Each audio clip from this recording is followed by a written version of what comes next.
Mexico City, where a demonstration outside the US Embassy on Monday demanded respect for sovereignty in Latin America.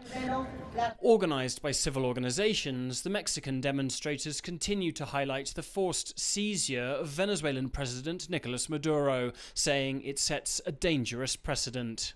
There was a violation of the international law, once again, from the United States and its military, who think that they own the world, or at least this part of the world, our region.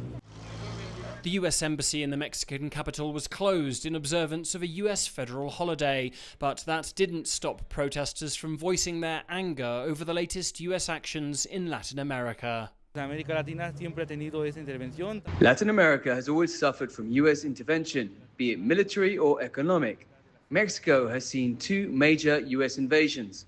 That is why it is so important to keep fighting to defend Venezuela and to defend our continent, because that also means defending our people.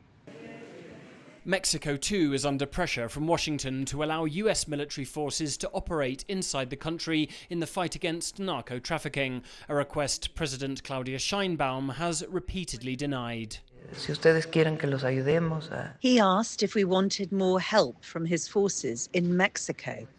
I told him, no, I've already told you several times that that's not on the table, but we will continue to collaborate within the framework of our sovereignties. Last Friday, a series of notices from the US Federal Aviation Administration warned pilots to exercise caution along the Pacific coastlines of Mexico, Panama, Colombia and Ecuador over the next 2 months due to possible military activity.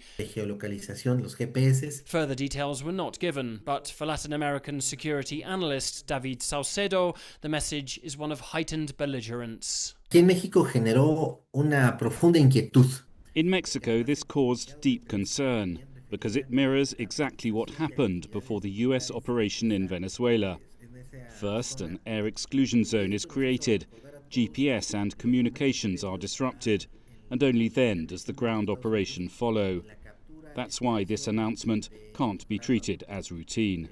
Organisers here say this protest is not just about Venezuela, but about a perceived return to so-called US gunboat diplomacy in Latin America. As Washington expands its military activity in the region, the fallout from Caracas could soon be felt far beyond Venezuela's borders.